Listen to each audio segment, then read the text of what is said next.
The draw leaves Newcastle in 4th place on the A-League ladder after another match where goals were hard to come by. Still searching for that potency up front, club owner Con Constantine has reportedly ordered his coach to start marquee striker Mario Jardel this weekend. Newcastle Jets coach Gary Van Egmond was barely back in town from Adelaide and he was back to work. Overseeing a group of players who either didn't play or saw limited game time last night, Mario Jardel was among them, but not for much longer, with instructions he be started against the Central Coast. The chairman wants to run the rule over him as far as the game is concerned, then so be it. Having reluctantly followed owner Con Constantine's directions earlier this season, Van Egmond was ever the diplomat today. I'll speak to the boss and see what he wants to happen this week, but a day is a long time in football, so a week is eternity. It's been almost a month since anyone else but Joel Griffiths has scored for the Jets, a statistic that the coach knows must change. Olyroos Mark Bridge is expected to return from a midweek match against North Korea in time to play the league leaders on Sunday, but more new blood remains a priority. The ones who are there are really trying, and they're endeavouring to do as much as they can as possible, but I think this week we'll try and get an injection of new players. With the Mariners opening a buffer on top of the ladder, Newcastle has the chance to peg back their lead this weekend at home.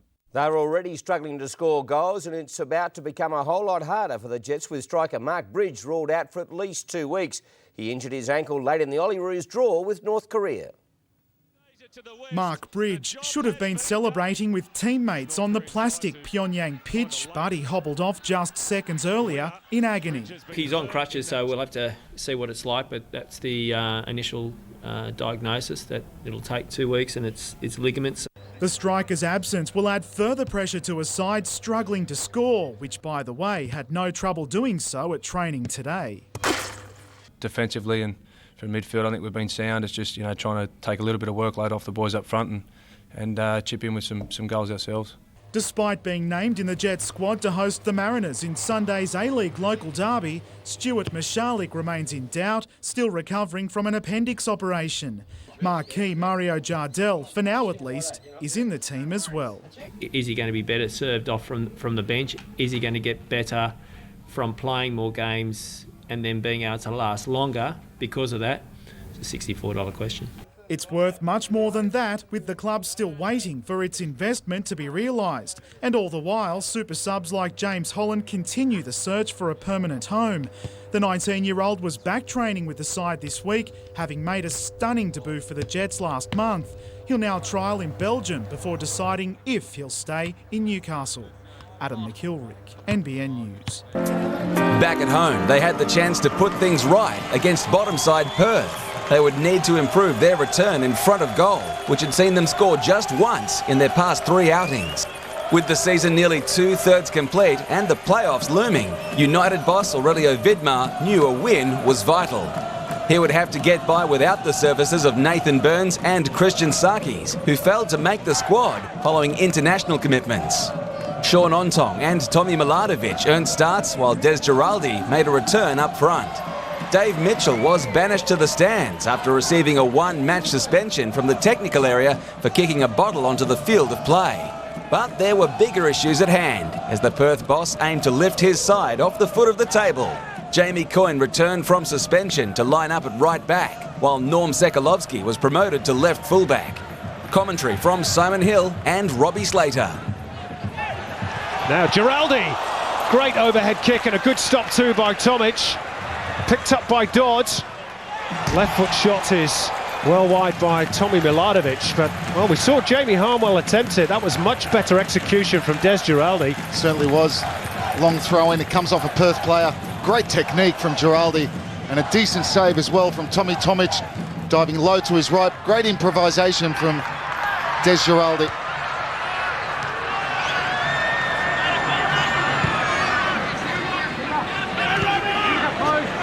So it is indeed Jamie Harmwell who's dropped back. Now Sekalovsky couldn't get there. Allegit! Richie Allegit opens the scoring for Adelaide, his second of the season. It's a mistake from Sekalovsky. as the ball goes through. Perfect finish from Alagic, low and hard across the keeper, no chance for Tomic. Into the far corner of the net, and Adelaide get a goal from an unlikely source. Well, something out of nothing, really.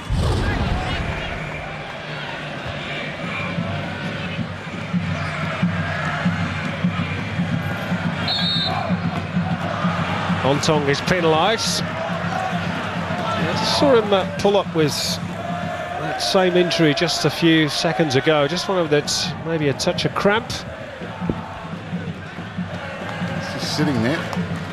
They'll take the free kick. They're just trying to stretch it out. Oh, and Perth Glory have equalised. The travelling faithful go mad, and Jamie Hardwell, on his 200th appearance for Perth Glory, restores parity. The ball's played in. It's a good ball in. They always put him around that spot, just level with the near post, and he hits it flat into him, and he just gets a touch. It's a rehearsed move, and it goes past Galekovic, and he proves yet again, well, once again, that he's Perth's main threat.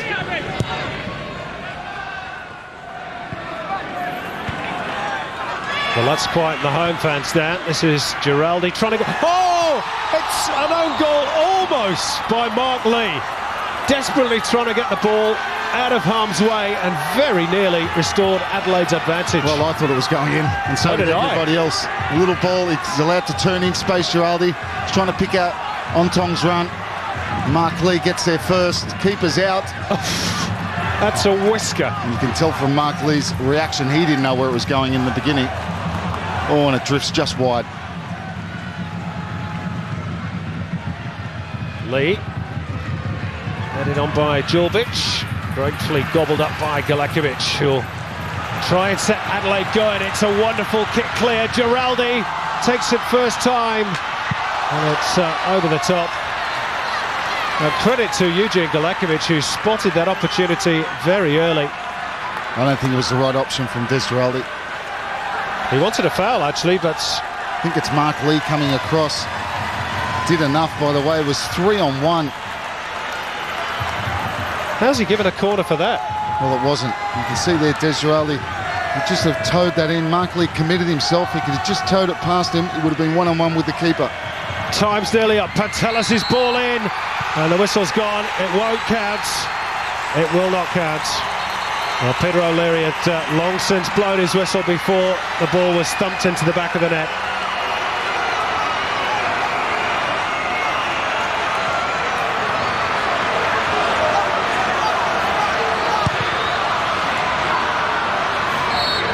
And the whistle blows.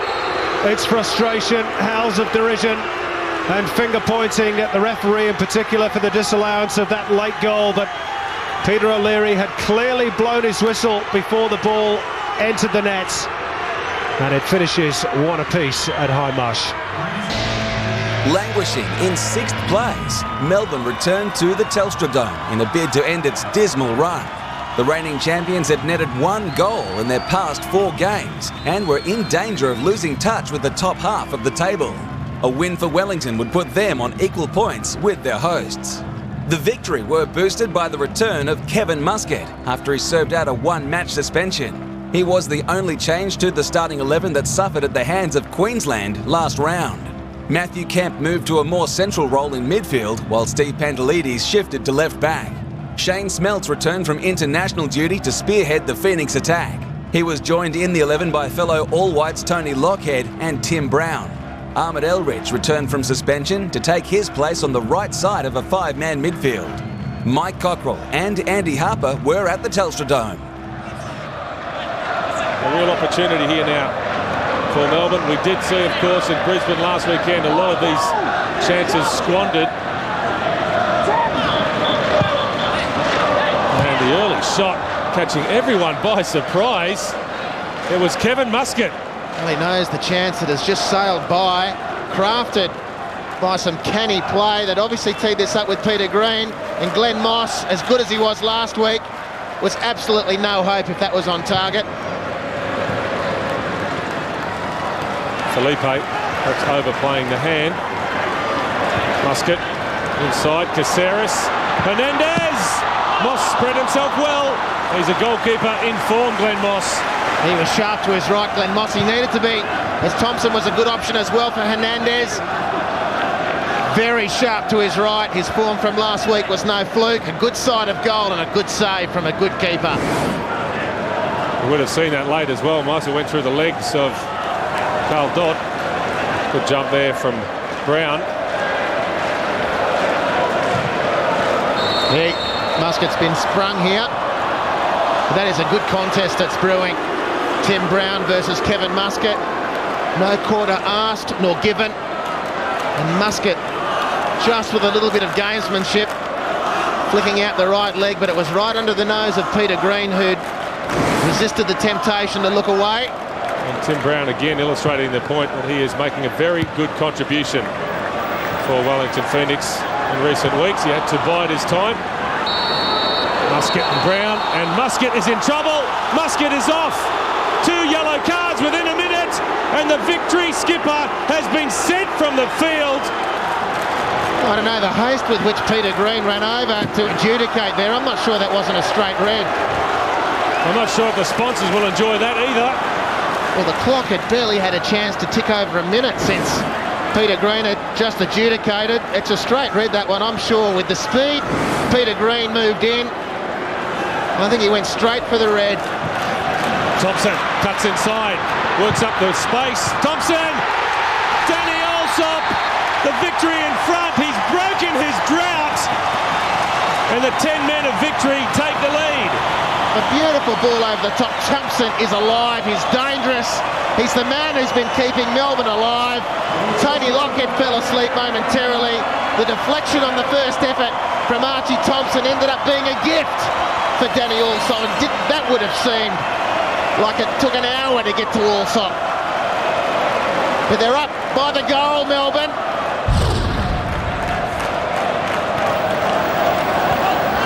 Leah. Here's Daniel. Good ball from Leah. Daniel, deep cross. And what was going on there? Ahmed Elrich arriving late. Ferrante got in his way. Horribly. This has to be Ahmed Elrich's ball, particularly as a midfielder. Ferrante can sit on the edge of the box and perhaps get a knockdown. They got that so horribly wrong.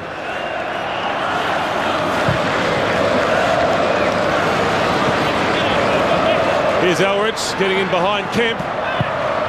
Early ball in. Felipe. Daniel. The Phoenix have equalised. In fact, it's Vince Leah. Vince Leah against his former club. What a moment for him. Well, again, it was Ahmed Elrich. Matthew Kemp was caught dreaming upfield. Elrich in behind. Kemp can't recover. Look at him struggle, but he can't get there. Elrich, another ball to the top of the penalty area. Felipe with the chest down, and Vince Leah returning home for the first time since he left the city of his former home has put Wellington Phoenix back on level terms. And it's tied up at 1 apiece here at the Telstra Dome.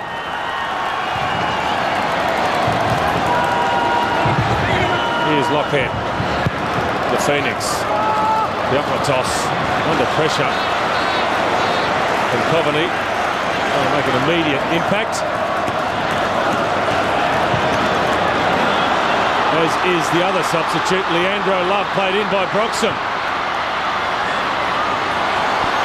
Vasilevsky across the face of goal, just needed a touch.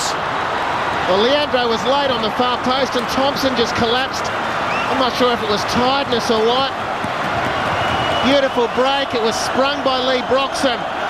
Great touch on from Thompson. Vasilevsky fires it. Archie just collapses on the spot. He half stretched. He looked like he dug a stud, and Leandro laid on the back post. 90 seconds or so left on the clock. Well, this will bring the house down. Maybe, just maybe, for the victory. Kemp with the free kick. Anxious moments for the Phoenix. And it comes, the header just wide. Flashed just wide by who else but Archie Thompson. Nice free kick. Great header. Just wide. the final whistle from Peter Green. So the 10 men of Melbourne have produced a sterling effort in front of their own fans. And in the end, the Phoenix and the Victory will have to settle for a point apiece. League leaders Central Coast made the short trip up the F3, hunting their 4th successive win. Victory over coastal rivals Newcastle would guarantee the Mariners a playoff berth and almost certainly secure them a top 2 finish. The underperforming Jets hadn't won a match in nearly a month. In a bid to turn things around, Mario Jardel was handed just his 2nd league start. The marquee signing replaced Troy Hearfield in the lone striker's role. Midfielder Stuart Michalik made a return from injury to line up alongside Adam Griffiths, while Stephen Labert was promoted to the centre of defence. Sitting pretty in top spot, a relaxed Laurie McKenna was looking to surge 7 points clear. He made 3 changes to a winning side. Olyroos Danny Vukovic and Nigel Bogard slotted straight back into the 11, with Andrew Clark preferred to Bradley Porter at right back. Brenton Speed and Andy Harper called the action from Energy Australia Stadium. Heffernan's long throw. Clears Hutchinson. Petrovski brings it down. Kovic wasn't hit that well. Still had to get down smartly. He had a better option, Petrovski, too. I normally like strikers to be, I guess, selfish as the world. But look at Brad Porter on the edge of the box. Oh, my goodness me. That was begging to be laid off for the Central Coast midfielder. Jardel chests it down for Griffiths. Here's Denny. Denny towards Griffiths. Onside, is he? No. Flag went up late. I'd like to have a look at that. Jardel thinks the assistant got it wrong. Well, it was one of those nip and tuck ones. The ball stuck inside the D. Denny wrestling it clear, and it's onside. Vukovic was good enough anyway, but I reckon that's onside. Beautiful flick from Denny. And I'll tell you what, he has been criticised in many quarters, Denny, but he has quite a nice understanding that's built between he and Joel Griffiths. That was great evidence of it. Hutchinson allowed to turn. Rolls it to Aloisi, the 1-2. Labert didn't do enough. Here's Sasho Petrovski. Great save, Ante Kovic, to dig his centre half out of trouble. Expert goalkeeping. Stood up, made Petrovski decide. Petrovski got it wrong. Labert again caught. Great start for Ante Kovic. Aloisi again punching the air. He wanted that ball rolled square. Great advantage played by Mark Shield. Allowed Adam Griffiths to find his twin brother.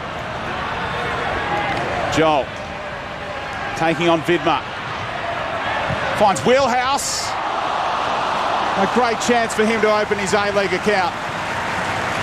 But he got that all wrong, Joe Wheelhouse. And unfortunately for him, he was stationary at the time the ball was passed. Joel Griffiths twisting and turning his opponents down there, just getting his feet stuck. Joe Wheelhouse, it was horrible in the end.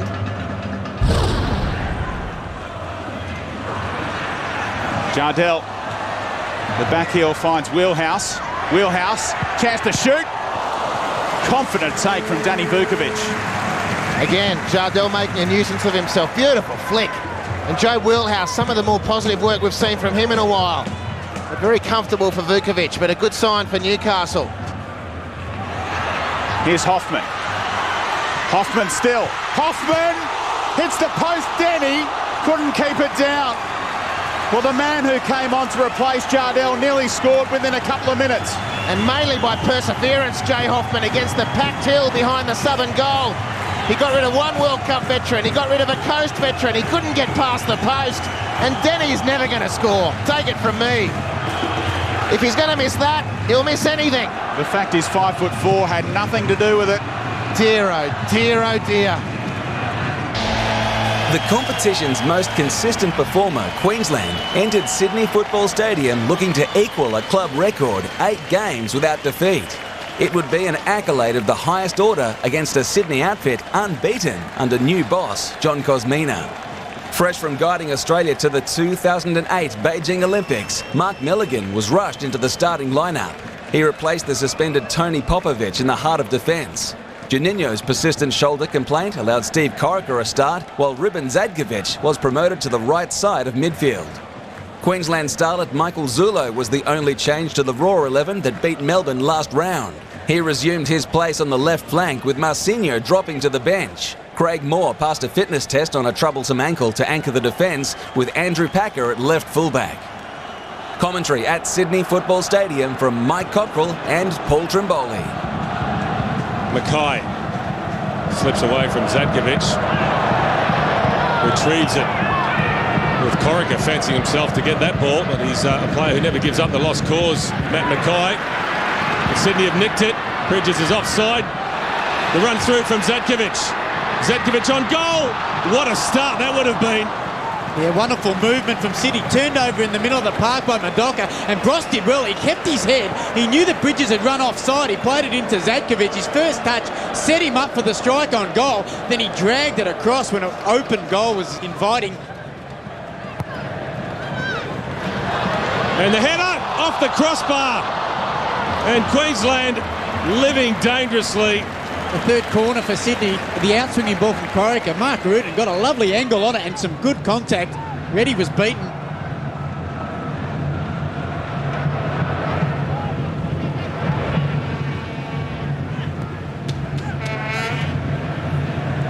Well, Cruz has got the better of Rudin, whips in a dangerous ball. Hinaldo, the goal completely at his mercy. How on earth did he miss that? Rudin thought he was going to get there first, misjudged it, allowed Cruz in behind him. He took the cross quickly, and it was only from 2 yards. Hinaldo had to get a little more of his head on it. Failed to do so. Lovely little ball from Cruz with the left foot. Hinaldo, the gaping goal. He can't believe he hasn't hit the back of the net. Well, Clint Bolton has won lotto there. How on earth did that ball stay out? Brosk taken out by Andy Packer.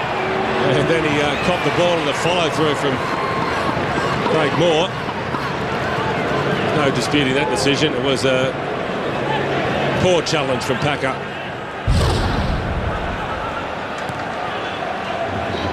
Here's Murdoka.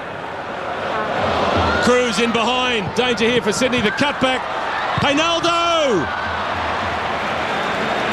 Robbie Cruz, look at that composure. Looked up, cut it back.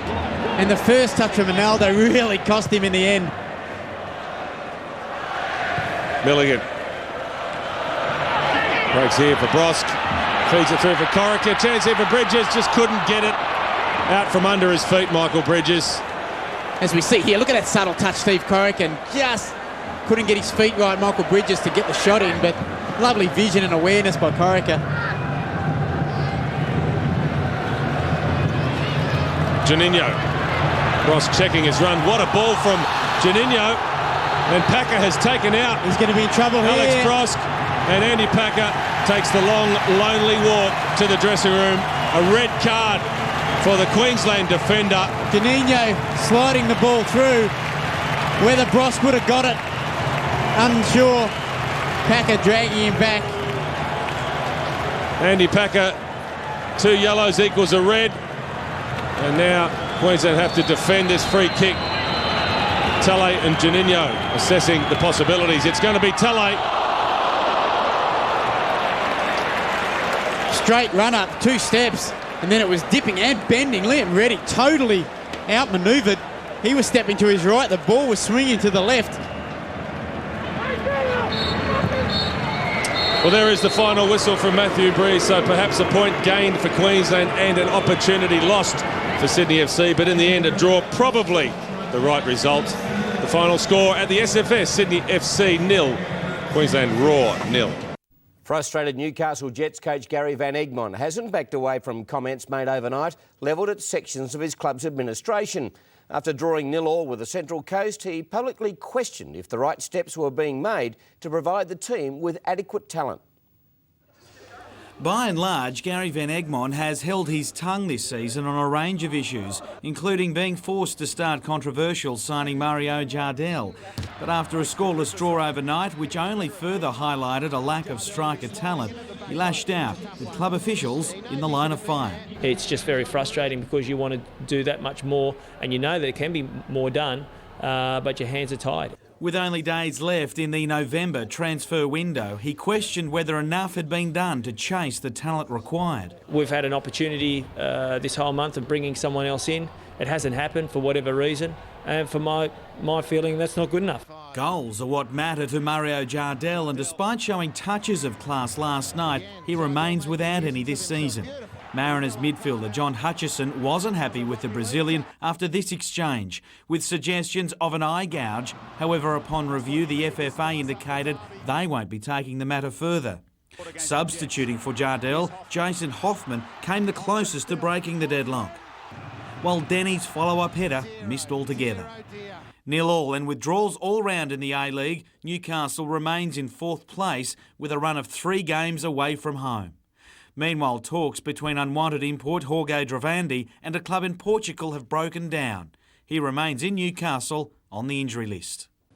Then the Jets are investigating options to complete a Griffiths trifecta, trying to secure the services of youngest brother Ryan. Twins Adam and Joel already play with the Newcastle club, and should the Jets overcome a series of contractual hurdles, they could have them all. The Jets have apparently canvassed football leagues worldwide for a proven yet cost-effective striker, but perhaps the answer has been much closer to home all along.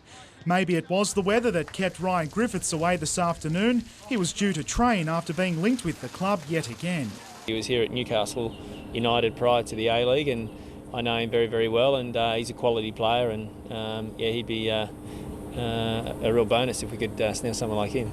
The 26-year-old, who's no stranger to national duties, was recently on loan to a Chinese club from Rapid Bucharest in Romania, where he has a year to run on his contract. Whether that can be wound up and then obviously he becomes a free player, because we could only sign him if he was a free player now with the November window now finished. As for their existing strikers, Mark Bridges' ankle injury could see him miss yet another crucial club match, this time against Sydney FC on Friday. It feels good today, but I had all weekend off. I didn't really do much on it, stayed off it as much as I could. Scott Tunbridge says he wouldn't wish injury on anyone, but if Bridge isn't selected, he's desperate to prove a point, literally. Training in woeful conditions today, the fringe striker has been given permission to talk to other clubs, though wants to stay at the Jets despite spending most of the season on the sideline. I've got man of the match every game I've watched. You know, when you're playing, you think you can do everything better. You know, when you're watching, you think you can do everything better. I mean, I'd like to be out there. I'd like to be scoring goals. I think that's one of my strong points. The team to play Sydney will be named on Thursday. Following an impressive draw with Melbourne last round, coach Ricky Herbert kept faith with the same starting 11. Midfielder Tim Brown wore the captain's armband at the expense of the injured Ross Aloisi. With Olympic qualification sealed, Nathan Burns returned to the Reds' starting lineup. He was joined by fellow Olyroos Christian Sarkis, who was handed a central role in Aurelio Vidmar's 4-man midfield. Injuries to key defenders allowed Isian Erdogan a start, while Diego returned to boost Adelaide's creativity in attack. Mike Cockrell and Harry Nata called the action from Westpac Stadium. Brown's made the mistake. Sarkis seizes upon it. Here's Pantelis, invited to shoot, goes for the ball inside instead. Agostino, and there it is. Paul Agostino finally gets his first goal for Adelaide. This one will count. And what a great relief that is for Adelaide's marquee player.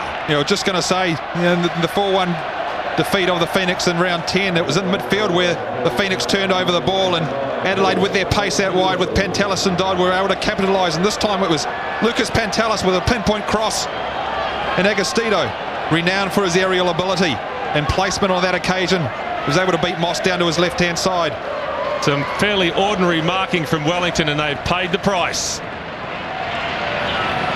Lockhead. Good first touch from Smelts. Again, takes a while for some support to arrive. Chance for the Phoenix. What a save for Galekovic. Tim Brown thought that was in, but the goalkeeper had other ideas. A great touch by Daniel. They're trying to rev up the crowd. You see when they get players in good areas and are moving targets, you have to put it down to Daniel's attacking instincts there with a deft back heel. Wonderful save from Eugene Galekovic. Another corner for Wellington.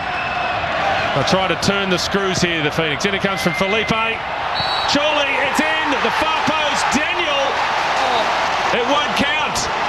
The referee has spotted an infringement. Daniel thought he'd scored. And Craig Zeta has found an infringement in the box. I'm not sure how. That's very, very harsh. Both players were at it. I think it was Tim Brown and Christian Sakis pushing and shoving. But when don't you get players pushing and shoving in penalty areas? That's a big call from Craig Zeta. See Erdogan. Goes long and good use of the body from Agostino. The layup wasn't the best, but it finds its way to a teammate eventually. Diego trying to slip it through to Agostino, who'd peeled off on this left-hand side. Felipe waited, and again Susak didn't. But Felipe has it back. Down he goes, upended unceremoniously by Diego. No love lost between the two Brazilians. In fact, it was Milan Susak who ends up with a yellow card.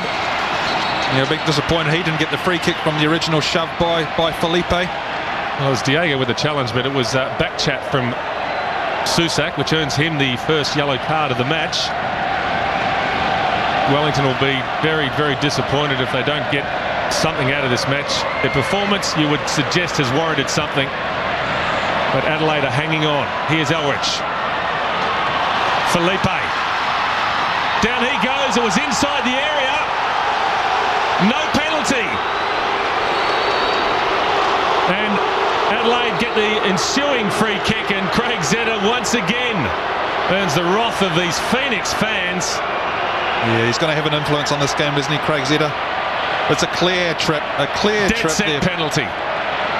Absolute 100% penalty. Travis Dodd taking out the feet of Felipe, and two big decisions now have gone against the Phoenix. He's starting to have a bit too much of an influence, Craig Zeta, on this game so far. Rees. Mistake made by Susak. Here's Coveney. Down he goes. That's in the box. And this is a penalty.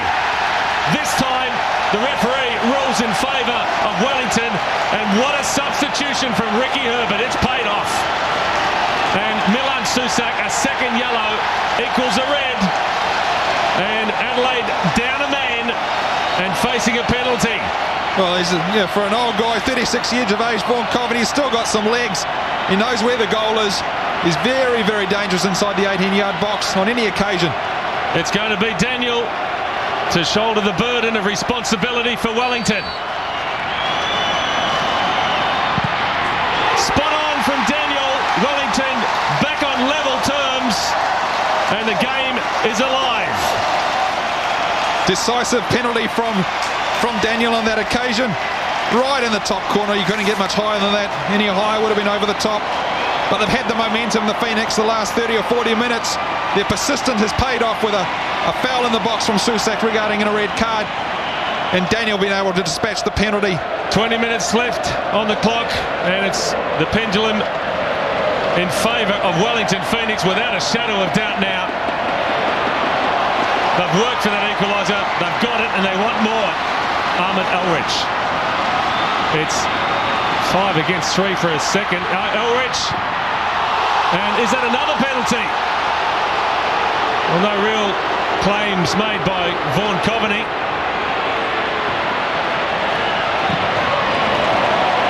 That's a great ball from Ferrante. Now Daniel.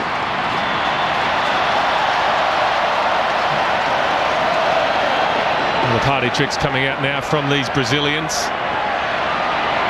Daniel, a couple more step overs. And a free header for Vaughan Coveney. How has he missed?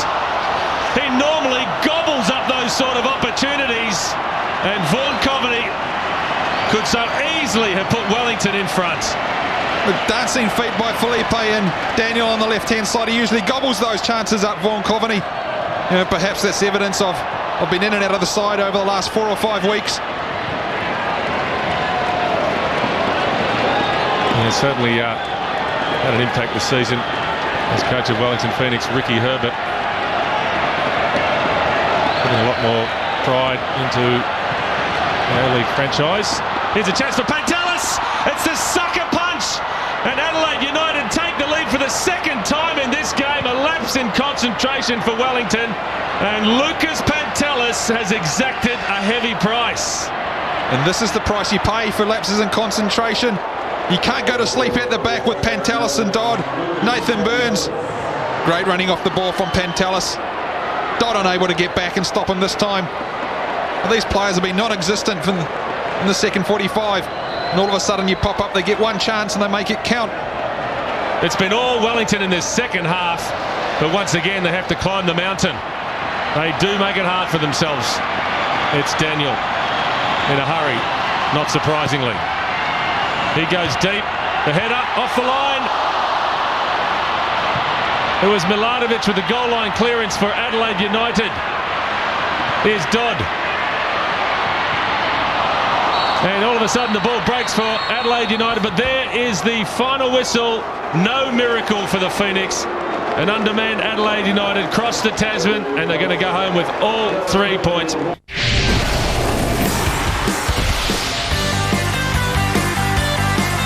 The duel between Queensland and Newcastle had developed into an engaging contest. Oh, great save by Liam Reddy. In their two clashes this season, both scorelines have been locked at 1-1. Over the top and wide. Was he brought down by Zullo? Mark Shields says yes, it's a penalty. It's a goal for Joel. Penalty. It's Craig Moore for the chance for his first A-League goal. Ante Kovic keeps the scoreline level at 1 apiece. The third encounter at Suncorp Stadium highlighted a worrying statistic for the home side. In the 3 matches contested at this venue, the Raw had failed to walk away victors. Worse still, they'd never scored against the Jets in front of their Orange faithful. The return of Danny Teato from injury reinforced a side missing the services of skipper Craig Moore. The central defender's losing battle with a calf strain handed Josh McLaughlin a role in the back four. Marcinho earned promotion to left midfield with the task of supplying fellow Brazilian Ronaldo. With 6 goals to his name this season, Joel Griffiths was the competition's joint leading scorer. He was one of 3 attackers stationed behind lone striker Mario Jardel. Stephen Labert's suspension guaranteed Andrew Durante a start in central defence, while Adam DePuzzo returned from a 1-match ban to start at left fullback. Commentary at Suncorp Stadium from Simon Hill and Robbie Slater. And it's Newcastle in the predominantly white shirts who kick us off from right to left. And, Queensland maintain excellent recent form. 8 matches unbeaten, that equals their club record, so a new mark is in the offing tonight. Joel Griffiths, Jets on the counter, intelligent header. Here's his brother Adam. Well, perhaps the Jets' best moment. It was from the 2 brothers. Here's the ball played in from wheelhouse. Griffiths gets in between the 2 defenders. He takes his first time on the half volley. Flashes across the face of goal. Joel Griffiths didn't have time to get in to the 6-yard box, maybe get on the end of it. Elridge. Nice control by Joel Griffiths. This is Denny. Trying to create some space. Gets the right foot shot away. He's done well to get a shot off, really. Seemed to be going nowhere, but managed to find half a yard, get a strike off. A little back lift, but his head flies up as he hits the ball. Not the greatest clearance by Oganovsky. This is Denny. Nice turn, good play. Tarek Elridge. This will certainly be the final action of the first period. Deep for Jardel. Good knock back. Oh, and over the top. The closest we've come to a goal.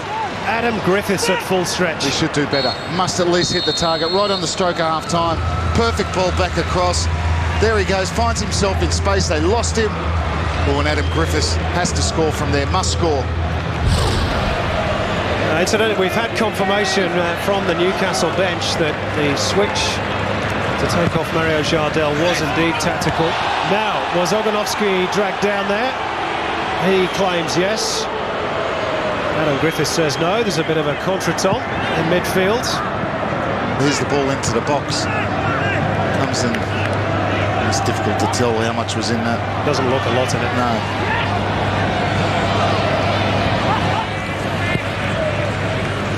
Mackay, good little dummy. 1-2. This is a real chance. Was he brought down by Adam Griffiths? Yes, says Peter Green. Penalty for the Raw. And is it a yellow card for Adam Griffiths, which would mean a second yellow and Newcastle being down to 10. That decision is to be made. I think he's got away with it. But the big decision has been made. Well, the big decision is the penalty, but also, really, if he gives the penalty there and tackle from behind from Adam Griffiths, it must be, the very least, a yellow card. In fact, as the last man, it's a direct red. Well, Simon Lynch has scored from the spot before. It's Queensland's 4th penalty of the season after only having one in the previous 2 campaigns. Can Lynch convert? Oh, it's saved! What an awful penalty by Simon Lynch. And Ante Kovic just had to drop on the ball. Well, once he chose the right way, it was a simple save. And I was looking at Simon Lynch. He was in such a hurry to take that penalty. He was about to take it, and the referee hadn't even blown the whistle. He rushes into it. Really just kicks it in the ground. That's poor penalty. Absolutely ruined it. And Ante Kovic saves a 2nd penalty of the season against Queensland Raw. Marcinho. Lynch! Well, a shot on goal. Good effort. Coming across him. Difficult to hit it from that angle. This proves that for once they get in an area, they get in behind. Decent ball back in. Difficult one to hit, that Simon Lynch. Got some power behind it. Lucky for Kovic, straight at him. This is Tarek Elridge for the Jets. Oh, Spencer quickly into the action. Elridge gets past Marcinho. Good centre to Joel Griffiths! Oh, that could have won it for the Jets! Right at the death! Joel Griffiths becomes the league's leading scorer, and perhaps undeservedly, the Jets have nicked the points. Well, they won't care. It's a great header at the back post. Here he gets a bit of a luck there. Not a great challenge on the sideline, but what a ball to the back post. Great lead from Griffiths. The key there is he's attacking the ball. No chance for Reddy. There's Marcinho. That's a poor challenge. In the dying moments, good ball, great leap. Leaning backwards as well. Power and direction to the bottom left-hand corner of the net. And that's what it means for Ante Kovic. His penalty stop, so crucial now in the context of this scoreline. The Jets have won it. Ante Kovic's penalty save has won it. Joel Griffiths' header has won it. And the Jets' amazing sequence of having won every game at Suncorp continues and gives Gary Van Egmond a major boost just at the right time. I just want to praise all the boys. They were tremendous tonight. Their effort was fantastic. We spoke about the fact that if we want a challenge for the top 2, we need 3 points tonight, and they really responded. I mean, you know, you got to ride your luck a bit. Cov saves the penalty and we score at the other end. So that's football. I'm sure they'll be feeling a little bit dirty. We've been dealt a cruel blow tonight. I think if the penalty went in, it most probably would have been over. But it didn't, and they've led a charmed life against us this year. That's 2 penalties. You've got to take your hat off to Kovic, who saved both. But yeah, I think they nicked the points tonight.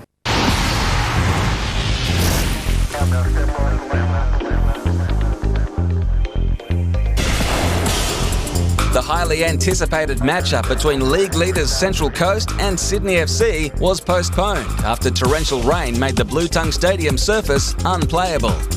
A staggering 120 millilitres of rainfall hit Gosford in a 6-hour period, rendering the pitch waterlogged. It was the first time in the history of the Hyundai A-League that a fixture had to be rescheduled.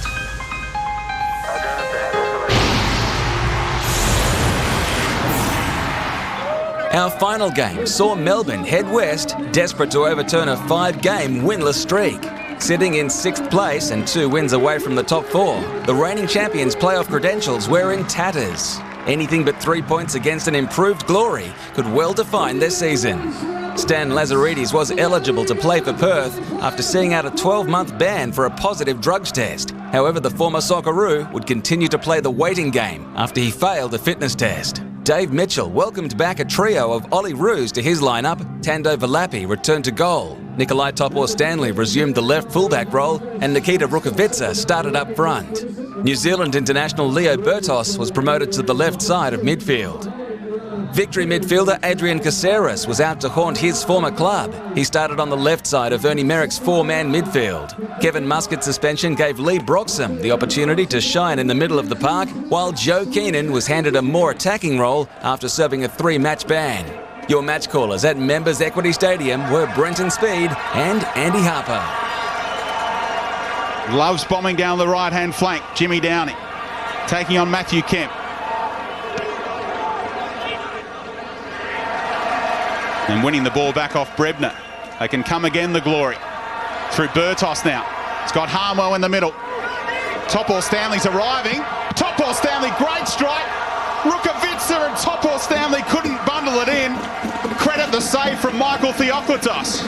What about the commitment of Roddy Vargas afterwards? Beautiful flight on the ball from Leo Burtos. That's a stinging shot, good save. And look at Roddy Vargas stretching himself there. Rukavica was in for all money. This has got plenty on it. Goalkeeper does well. And the central defender, Roddy Vargas, along with Joseph Keenan there. Caceres, nice ball. Archie Thompson is through against Falapi. Good saves from both keepers in the early stages. Beautiful work here, just letting the ball run across his body and square across the goal. Joseph Keenan has a tap in.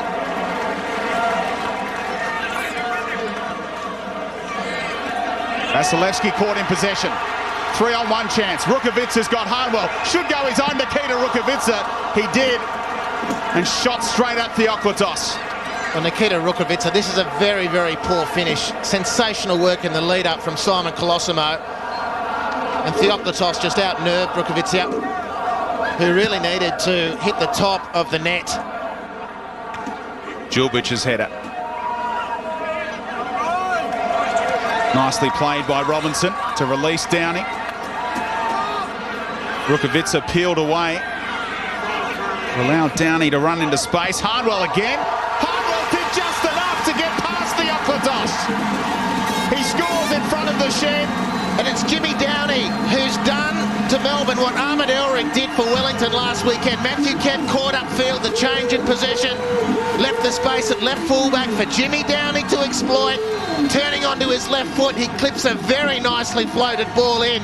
The deflected header coming off the back of Pantelides, squirting past Theoklitos. Colosimo towards Harnwell. Clearance straight into Brebner, and a brace for Robinson. Rukavica. Rukavica! He knew it was going in from the moment it left his boot. His first goal in front of the home fans, and the glory. They're surely on their way to 3 points. 2-0 up. Roddy Vargas squared up against Rukavica. Melbourne making a complete hash of clearing their lines. The ball squeezed wide to Rukavica. He was only ever going to go onto his favoured left foot, and what a peach of a finish. Brilliant stuff for the glory. Again, it's whipped in low. Prentice got the header away. Here's Caceres. Stunning goal from Adrian Caceres. He's got one back against his former club. Brilliant strike, Adrian Caceres, another player who struggled to maintain the consistent faith of coach Ernie Merrick, but that'll do his team the world of good as Mitchell Prentice at full strength can only glance the ball into the path of a Melbourne player, and it's Adrian Caceres who lets rip with a fizzer for 2-1.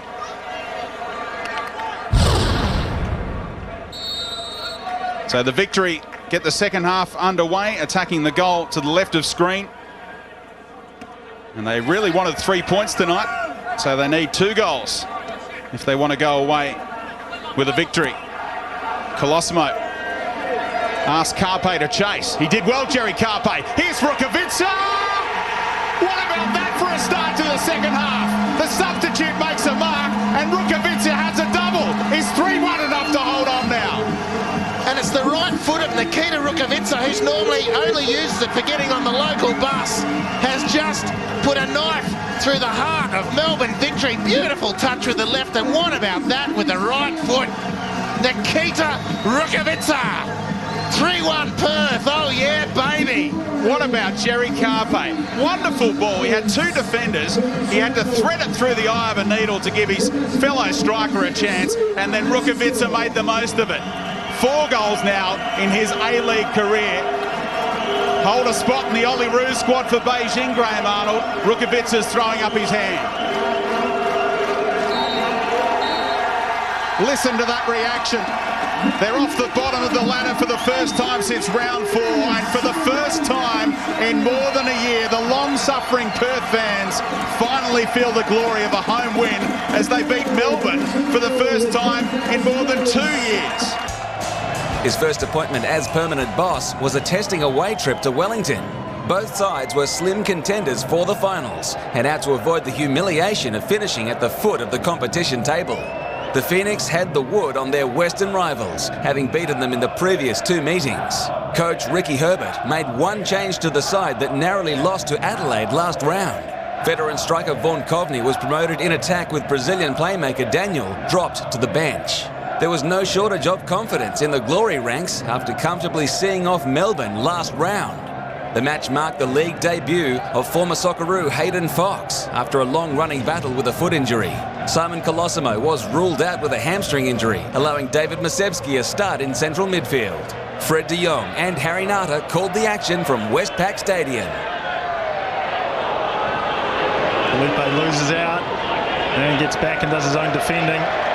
Where's Felipe? Slips the ball across. The ball drop, chance for the Phoenix, and that'll be a penalty. Protest from the Perth players, and there might not be the end of it. The referee going for a card, and it could be red. Yes, it is. So Topper Stanley gets a red card, and for the 4th week in a row, the Phoenix go up against 10 men. Yeah, Vaughan Kovney breaking into the box. Yeah, Topo Stanley was the last man. Good decision by the referee. So Shane Smelts, can he put the Phoenix in the league? Smelts, yes he can. His 6th goal of the season, and the Phoenix lead 1-0. Good confident penalty by Shane Smelts. Sent Falafi the wrong way. Free kick. 5 in the box for Perth, and that's a poor effort. Just when you need some quality delivery, you've just gone a goal down, and now you find yourself on a counter-attack. 4v3 in favour of the Phoenix. Ahmed Elrich slips the ball across. Smelts! And that's 2-0 to the Phoenix. Felipe doubles the score. It's one of the first times this evening, or first times this season, we've seen the Phoenix break with pace and verve. And that time it looked like Felipe had misjudged the cross. Good work from Elrich. Good overlapping run from Smelts. And the scorer turns provider on this occasion. Well, 2 goals in 2 minutes. And the Phoenix are in the box seat. Prentice helps it on. The left scatty shot, and Glenn Moss does well, right at the death of the first half. And the referee has given that as a back pass. Well, Glenn Moss made a fantastic save. Then Carl Dodd comes running in, just flicks the ball behind him, and the referees have judged that to be a back pass. So it'll be an indirect free kick. 7 metres out. A touch and strike into the roof of the net will be what Perth are looking for. Jamie Harwell looks like he's lining up the shot. Leo Burdos over the ball. Hayden Fox is there as well.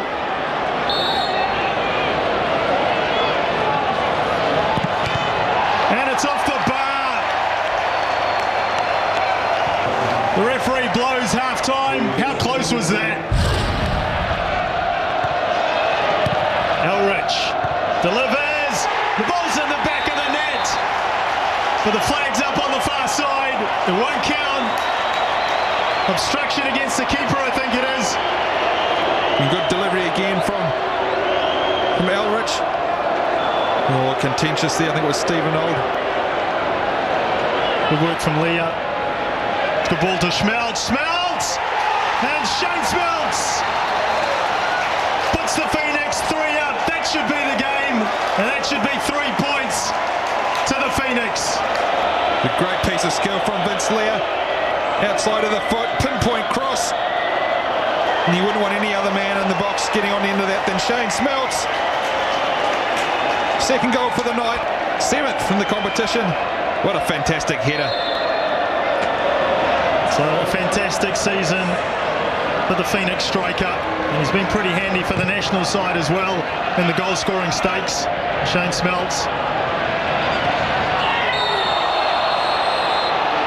Sliding challenge from Harnwell.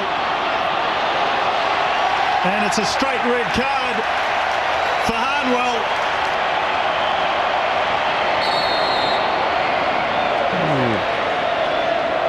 Nowhere near the ball. And Dave Mitchell really has an issue now on his hands.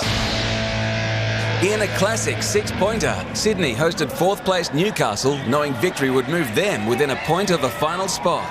The hosts had the luxury of a week's layoff after their round 15 match against the Mariners was postponed, while the Jets were looking to avoid a 3rd straight loss to their southern rivals. Michael Bridges hadn't tasted defeat in his 5 games in a blue shirt. The striker was paired with Alex Brosk in attack. Juninho was ruled out with a chipped bone in his shin, which presented Steve Corica the playmaker role. Skipper Tony Popovich returned from suspension to supervise the defence. Linked with a move to Sydney FC next season, Mark Bridge was hoping to add to his season tally of 2 goals. The Olyroos returned from an ankle injury to line up in the lone striker's role. Matt Thompson was promoted off the bench to a more attacking role on the left, alongside Joel Griffiths and Jobe Wilhouse. Commentary at Sydney Football Stadium from Simon Hill and Robbie Slater. Now Zatkovic has one great possession for Sydney. Brosk is away, Bridges waits in the middle, Brosk squares it, Bridges! Oh, great stop from Antakovic. That's a top draw save. Great counter-attack, the ball broke. Alex Brosk down the left-hand side, plenty of pace, picked out Bridge. And a fine save. John Kosmina, of course, has set his team a target of at least 12 points from their final 7 games. Ruben Zatkovic is in trouble here. It's a straight red for a very silly lunge after the ball had gone. There's argy-bargy afterwards as well, but Sydney FC are down to 10. A mindless challenge by Zatkovic. There's no danger of a goal either being scored or conceded, and he goes flying in, 2-footed, both off the ground on Adam Griffiths. Clear-cut case, red card. This is where you'd like to see Newcastle pressing now. 11 against 10. They can afford to do that. Tale's ball has found Brosk onside. Another great stop from Antakovic. Still the danger not averted. Bridges. It's cleared by Jade North, or rather Andy Durante. And how did the Jets survive that? Yeah, they got caught very square, Newcastle. Here you see Alex Brosk right through the middle. Decent first touch, good goal kicking. Keeps himself big, Kovic. Brosk still has the presence of mind to pick out Bridge. Really should score from there.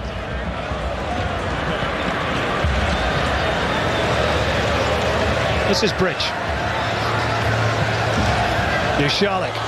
Offside flag is up. Neat finish by Joel Griffiths, but the referee's assistant had flagged a good 2 or 3 seconds previously. I'm just looking at which player was Joel Griffiths. There was one coming back. I'm not so sure which one it was, but it's the one along the line. He certainly wasn't offside. Yeah, it was tight.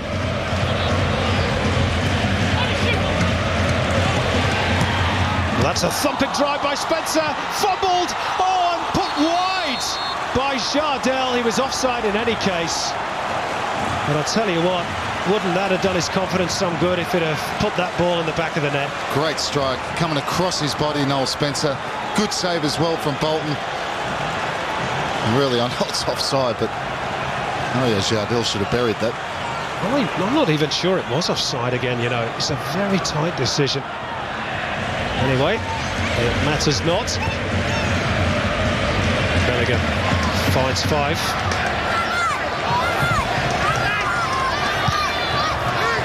Back to Tale.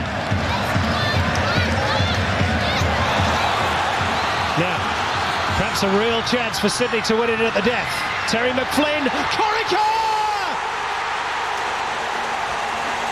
Stevie Corica, second minute of injury time, wins the derby for the Blues. Would you believe it? The 10 men have dug out the 3 points. And it's Steve Corica's first goal in over 12 months that sets the celebrations off in the Cove. It's just enthusiasm that sends him all the way up there. He cuts inside, he pulls it back to Terry McFlynn. The chance looks gone there. What about that for a ball from Terry McFlynn? Just sits it up to the back post. Corica comes in unmarked. Look at this for a pass. Just hangs it up. Corica attacks the ball, keeps his header down, and gets the winner for Sydney FC. Melbourne's clash with Adelaide had the hallmarks of a season-defining affair for the champions. Winless from their past 6 games and a shadow of the team that snared the double in Season 2, anything but 3 points would leave their playoff hopes in real peril. 6 points shy of the top 4, Ernie Merrick's coaching credentials were under the spotlight. In a sure sign of frustration, a raft of changes were made. Youngsters Kaz Batafta and Sebastian Ryle were handed starts, while Kevin Muscat returned from suspension to marshal the midfield. Injury to Danny Allsop saw Carlos Hernandez deployed in a striker's role.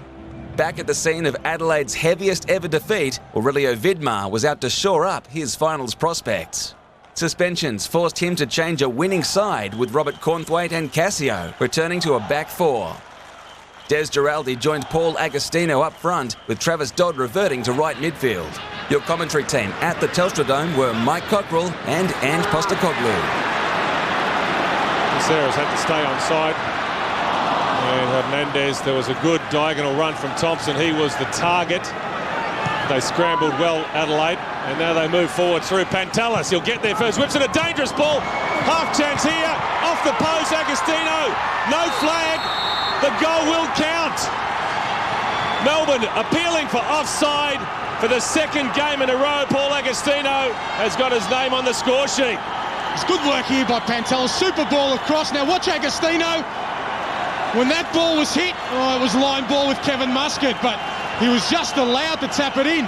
The key bit there is, where was Agostino's position when Des Giraldi hit the ball? And you'd have to say he wasn't clear cut offside. Here we go. What a good angle. Maybe it's come off Kemp. May have come off Kemp, but again, the important bit there is when it's come off Des Giraldi, and it wasn't clear cut, but super break. Again, it was from a wide area. Lucas Pantelis, who's been in superb form, and now a real uphill battle for the victory. Hernandez. Thompson peels off. This time he stayed onside. Danger here. Thompson gets past Cornthwaite. The shot was on target. Could have gone anywhere. Hernandez was waiting. Galekovic made the save. Adelaide got lucky. They did, and Archie Thompson knows what a golden opportunity that was. Shown a fair bit of the goal there, but Hernandez, he just wanted a little bit more urgency to read that situation and try and pounce on the rebound. Giraldi with a volley. Agostino, what a save from Theoklitos. Agostino almost with number 2 out of nothing. Michael Theoklitos, what a save. Great first time cross by Lucas Pantelis. Again, very creative. You just waited for the net to bulge, but that save there might be the difference between the victory getting the 3 points today.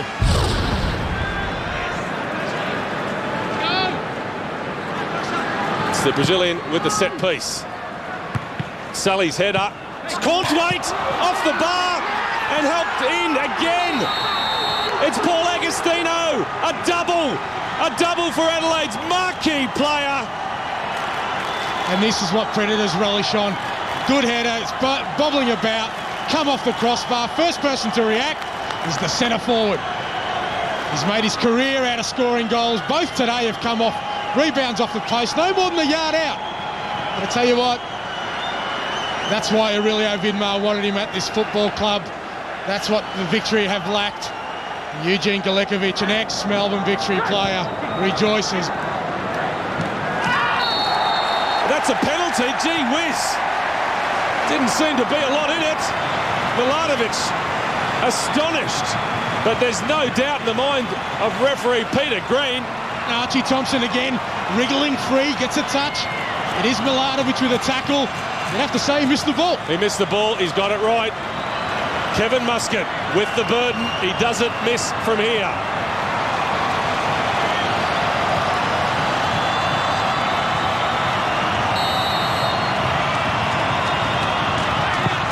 Muscat scores, but Melbourne want more. As you said, Michael, he does not miss. And I can tell you, Eugene Galekovic, the ex-Melbourne victory keeper, would have seen Kevin take quite a few penalties. But Kevin Muscat, again, rises to the occasion. Dodd, they've got numbers if they want to use them here, Adelaide. And Nathan Burns has pulled up. Is that a hamstring? Disaster for Nathan Burns. A problem here for Adelaide. Big problem for Aurelio Vidmar. The drama just continues. You just finished saying that Aurelio Vidmar has emptied his bench, and all of a sudden, now they've got to play the last 10 minutes with 10 men. Nathan Burns here gone straight for his hamstring. You've got to say that's a little bit of fatigue. Nathan Burns hasn't played, well, he's played a lot of football, but in the last 10 minutes of the game, just when the hamstrings are tightening up, he's stretched. You'd have to say he won't be able to continue. The drama isn't over. What a game we've had here. Broxham.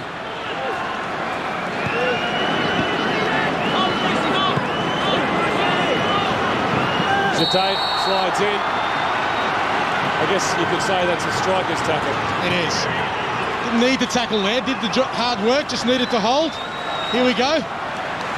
Had the wide play going the wrong way. Now given an opportunity from this free kick. Hernandez goes near post, own goal! Melbourne have squared it up, and it's Richie Alligatt who's put the ball into his own net. There it is, whipped into the near post. Archie Thompson was in behind Alligatt, so he had to get ahead on it. Did just enough to elude Eugene Galekovic. Back to all square, and might not even be over yet. Melbourne will barely have enough time to get the ball up the other end of the park. There is the full-time whistle. An absolute classic here at the Telstra Dome. Queensland hosted their rivals in yellow with the simple mission to bridge the 4-point gap that divided both teams. The Mariners had never lost at this venue and were aiming to notch their 4th win in 5 matches. Craig Moore made a timely return from injury to steer the defensive line. He was one of 2 changes to the Raw 11 that succumbed to the Jets last round. Andrew Packer was promoted to the back 4 following a training mishap to Josh McLaughlin. Danny Teato would play a more prominent role in attack.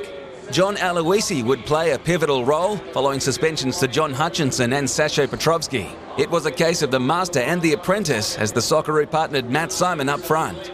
Injuries to Nigel Bogard and Tom Pondyljack allowed Damien Brown and Andrew Clark starts. Mike Cockrell and Andy Harper called this one from Suncorp Stadium.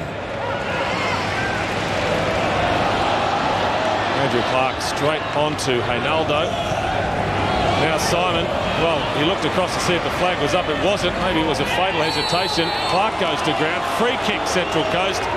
Mackay is complaining, but the referee is not to be moved.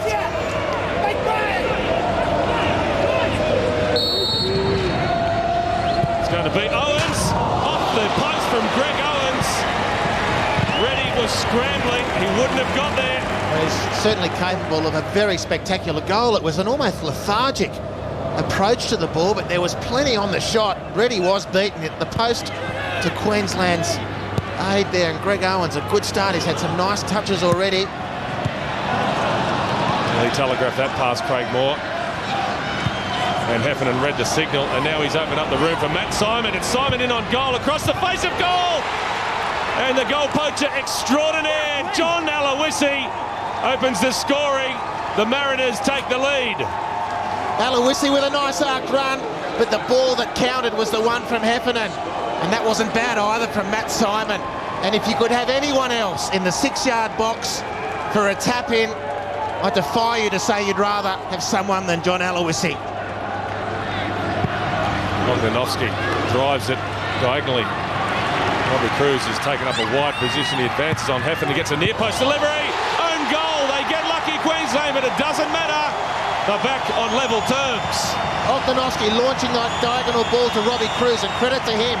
Not just the touch to bring the ball down and the cross to put Vidmar under pressure, but the way that he kept himself onside. He adjusted his run, played off the last defender, and then exposed Central Coast at the near post. Well, did Haynaldo get the touch? Well, it was the best result they could get at the moment. Haynaldo punches the air. There's not a lot of conviction in his celebration, I must say. But they've got the goal they need. The match officials will have to sort that one out. Either way, the scoreboard tells the story. Here's a chance for the Raw. Tiato, early ball in. Mackay, still Mackay, and it's gone in. It's snuck in at the near post. Queensland take the lead. Matty Mackay. This has been a real feature of Queensland's play. It's been another burst out of midfield from Mackay, who received the ball back off Tiato. The little jink and the finish inside the near post. Tiato, Mackay, 2-1 Queensland. And I hate to say it, that might have come off Vidmar as well. The shot from Mackay took a deflection off the defender, away from his keeper. A horror run, you have to say, for Tony Vidmar, but all smiles for Matt Mackay. They've come from behind the Raw, and they're in front. Well, McKenna will be disappointed with the way both goals have been conceded. Hooks a soul, good shot, great save. We haven't seen this in season one, but he really got onto that one. The foot right through the guts of the ball. Vukovic had to be at his best. Saves his team again.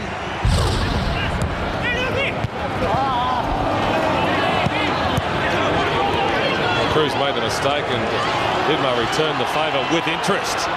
Cruz, Nodoka, cuts it back. Cruz, great save. Vukovic to follow up. Marcinho, another splendid save from the keeper. 3 great saves from Vukovic. Absolutely outstanding. It's the first cross in. The defenders can't clear it. Cruz forces one save to Marcinho, who skips over Clark. He forces a second save from point blank and a third from point blank. And Vukovic has covered himself in glory. Queensland made the long trip across the Tasman with an early Christmas present in mind. A snatch and grab victory over hosts Wellington would firm up their top 2 prospects and install them as competition leaders. Their Phoenix opponents were still in the running for the finals, but would need to produce all 3 points at home. Coach Ricky Herbert fielded the same 11 that trounced Perth 3-0 last round. Striker Vaughan Coveney had the honour of captaining the side and joined the in-form Shane Smeltz up front. With just 1 loss coming from their past 10 matches, Frank Farina had plenty to smile about. He was forced to make 1 change to a winning side. Injury to Danny Tiato handed Brazilian Marcinho a start in attack. Midfielder Matt Mackay required a painkilling injection on his troubled left foot. Fred de Jong and Harry Nata called the action from Westpac Stadium. Phoenix trying to get close to the Queensland players. Nice little dummy from Cruz taking on Stephen Auld. Just slipping the ball inside. There's a chance for the Queensland Raw. And Haynaldo. 5 minutes gone. Haynaldo makes it 1-0 for the Raw. There's far too much time in the middle of the box, but the damage was done further up on the right-hand side. Mudoka was able to get into a forward position. And in the end, it was an easy finish for Haynaldo. Again, Robbie Cruz causing damage down the right-hand side, slipping the ball to Mudoka. And so often in the season, the Phoenix have been playing catch-up football, and they started tonight in the first 5 minutes, being a goal down. Christian Reese. And he launches the ball forward. Is Felipe handball in there? Claims from the Phoenix players. Nothing given from the referee. Elrich with the cross. And punch clear by Reddy. It'll be interesting to have a look at that one again. Like Felipe was pretty definite that there was a hand in there. It was Vaughan Coveney with a head down from the free kick from Dodd. And McLaren, clear handball. And that's a pretty clear-cut handball. The Phoenix will feel a bit hard done by. Would have been a good opportunity, obviously, to get back on level terms. Still 6 players forward for the Phoenix. Looking for Reese. Reese out jumps Ognanovski. Now Reddy. Good throw out to Haynaldo. Marcinho going on a run inside. Haynaldo. Here's Mudoka. Mudoka shoots. And Moss has to parry wide. Good quick break from the Queensland Raw. Yeah, it started down at the back with Liam Reddy. A good throw out to Haynaldo. Cut inside and balled onto Massimo Mudoka. In the end, I think he was fairly safe for Glenn Moss. Harry, the Raw players, they just seem quite comfortable at the moment. Although Schmeltz takes the ball. Here's a chance for Shane Smeltz. Smelts! Number 8 for Shane Smelts for the season. He goes top of the goal scoring ladder. And the Phoenix are back on level terms. Just given far too much time on the ball, Shane Smelts. The mistake there from, I think it was Stuart McLaren. I think Organovsky trying to delay him as much as he can. He knew he had runners coming in behind him. But Shane Smelts took the initiative, backed himself, and hit it high into the net. Good finish from a man who just come into some form of late with 2 goals last week. As you said, Fred, top of the goal scoring charts at the moment.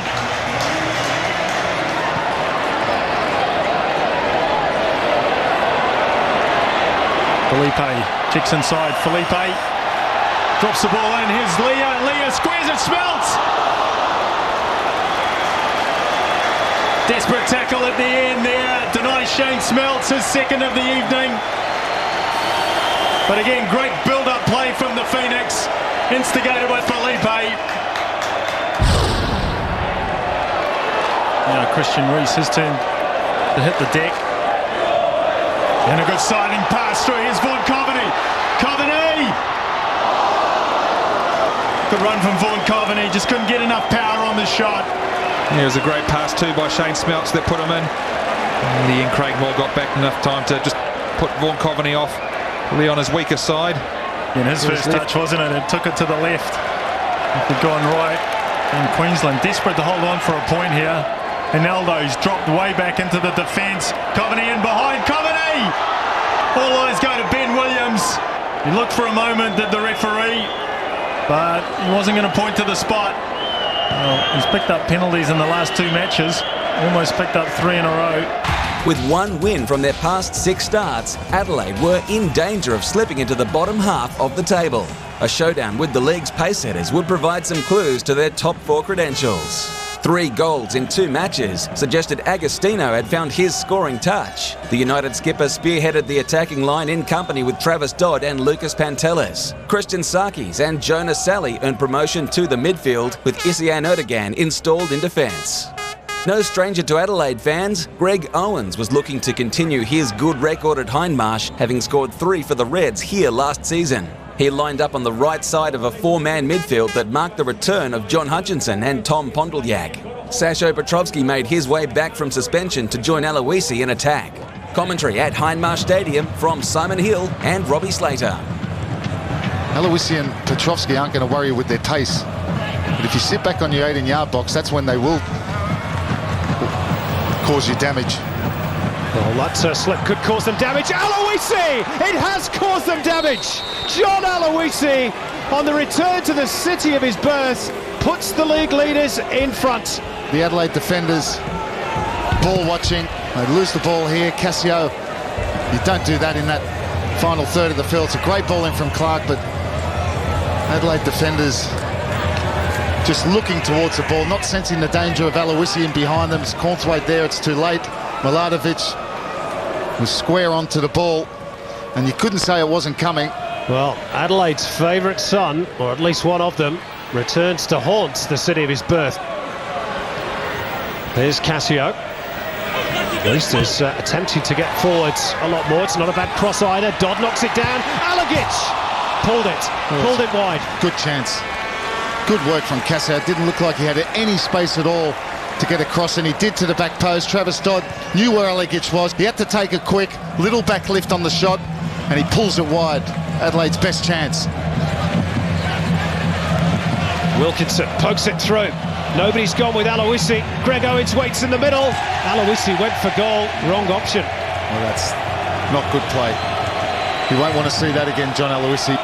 Difficult to believe from a man of his experience, Johnny Aloisi. Look at Owens' run. There, just slided across, or even there. And that's a terrible decision. He knows it. Clark's header. Back to Pondylyak, outside of the boot. Touch on by Petrovski. Aloisi on the turn. And again, there was a man waiting. You can't fault John Aloisi for going for goal. That's what strikers do. No, I think there he has to. Strikers in those sorts of positions don't often pass the ball. Oh, and it's scrambled away only momentarily, and it's bundled over the line by Sasha Petrovski, and the Mariners have doubled their money at Hindmarsh. Well, that's terrible defending. Quickly here, Jonas Sally misses that at the near post. The goalkeeper's nowhere to be sighted. It's a decent ball in, hit very flat with a lot of pace. In fact, Aloisi gets very, very close to that. I think Galekovic should be coming for that. I mean, he's nearly on the goal line when he pokes that one home. Petrovsky won't get an easier chance, and that is really poor defending from Adelaide. Here's a possible chance. Sarkis drills one off the woodwork. Travis Dodd with the rebound. Agostino's header, and it's tipped over by Vukovic. It'll be a corner, but a real sign of encouragement for the Reds. Well, can that spark them now? Great strike from Christian Sarkis. Actually thought he maybe took the wrong option. But Travis Dodd just down that inside left channel. A wonderful strike. Vukovic didn't even dive. 20 minutes to go. Cassio chips one in. Oh, good header. It's 2-1. Paul Agostino brings Adelaide back into the game with his 4th goal in 3 matches. Well, he's the man. Cassio it is, blights it in. Defence are there, but Agostino gets up well. Vukovic, maybe a question mark off his line a little bit too far, but it's still a great header from Agostino. Here comes the ball, gets up well, loops over Vukovic into the back of the net. And Peter Green says that will do. It's the 5th away win of the season for the Central Coast Mariners. They're 3 points clear at the top again. Unbeaten in 6 starts, Sydney hosted Perth, looking to give their towering statesman the perfect send-off. Joining Rudin at the back was Tony Popovic. The pair were part of a defence that had conceded just 1 goal from their past 5 matches. Coach John Kosmina was forced to make 1 change to a winning combination. The suspension of Ruben Zadkovic allowed Terry McFlynn a start in central midfield. Ian Fife pushed up to a more attacking role on the right. In just his 2nd league appearance, Hayden Fox was handed the captain duties for Perth. The former Socceroo partnered Dino Julbic in the heart of defence. Tyler Simpson and Jimmy Downey earned call-ups to the back 4, while Jamie Harnwell's suspension allowed Jerry Carpe a start up front. Tommy Tomic displaced Tando Valapi in goal. Your commentary team at Sydney Football Stadium were Mike Cockrell and Andy Harper. There is the man of the moment, Mark Rudin, wearing the armband. Mistake from Bolton. How lucky was he to get away with that? Almost a complete calamity. Well, they're rare things, Leo Bertos and chances in front of goal.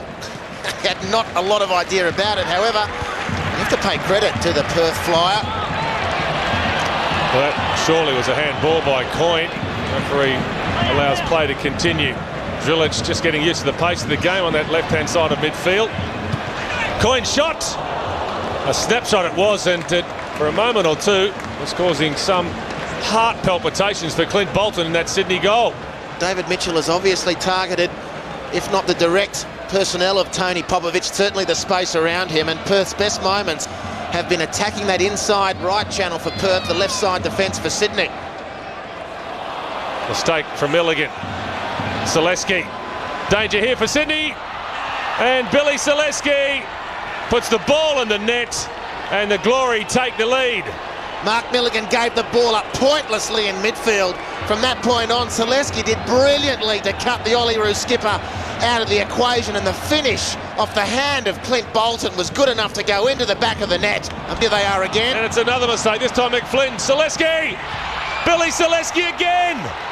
2 in a couple of minutes. Sydney FC looking very, very bad.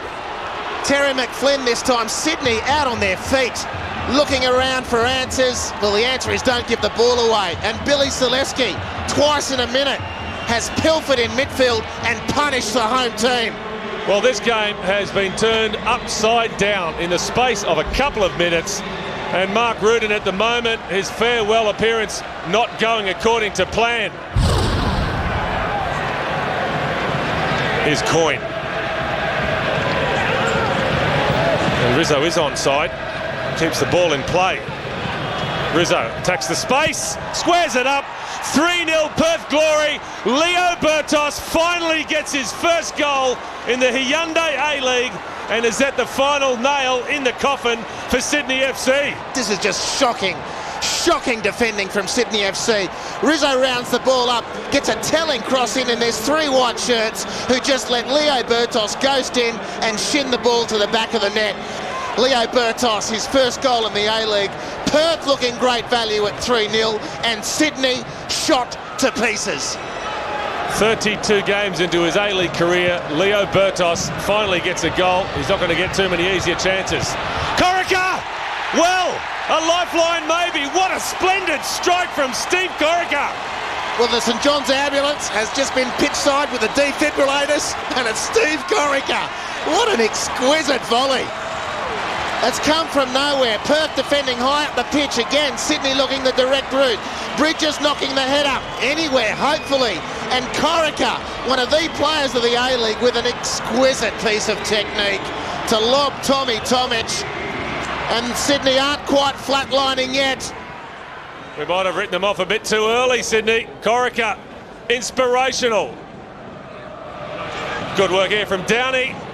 Still going, Downey. He was off balance, and that's a penalty. And it's in the net from James Robertson. What a strike from the Englishman, but the whistle had already gone. They'll have to settle for the spot kick. Stunned silence. But you have to say Michael Hester was a little bit quick on the uptake with the whistle there, which is not to say he got the decision wrong. It was the timing of it, because James Robinson, the ball has rolled to him. There's the nudge from Fife. I think it's a clear foul in the box. This is a blistering finish. What a finish from James Robinson. And now, instead of being 4-1 up, getting ready for a kick-off, there's a little bit of pressure on the shoulders of Billy Selesky by the looks to go for a hat-trick. It's Selesky against Bolton. Well, that should be the ball game. A hat-trick for Billy Selesky. He takes home the match ball, and the Glory probably take home the 3 points. Now it's gone pear-shaped for Sydney, and the penalty given away by Fife. Billy Selesky, absolutely clinical. Bolton outstretched, can't stop it. A hat-trick for a young player who is still looking to cement himself as a professional footballer, but tonight's effort will do him no harm whatsoever. That's a tired touch from Hayden Fox. Biddle, sweet strike. Chance here, Sydney. They've clawed one back, and it's Michael Bridges. Too little, though, you would expect. Too late. What a beautiful pass from Adam Biddle. Look at the youngster size this up. And Michael Bridges with a finish of real calmness, and the pass from Adam Biddle will file that one away for future reference. What a beautiful piece of work from the young Sydney FC player.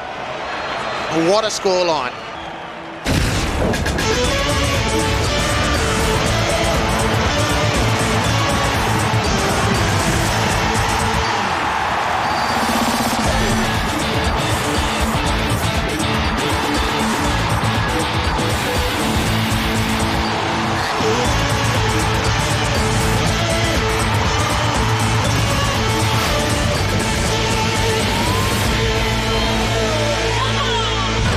Sydney's stagger has left the door at the Last Chance Saloon slightly ajar, but it's surely last orders for victory today. If they fail against the Jets, it's kicking out time in the finals race. For their part, Newcastle need new resolve to steady their flight to the playoffs. It's Melbourne victory against the Newcastle Jets.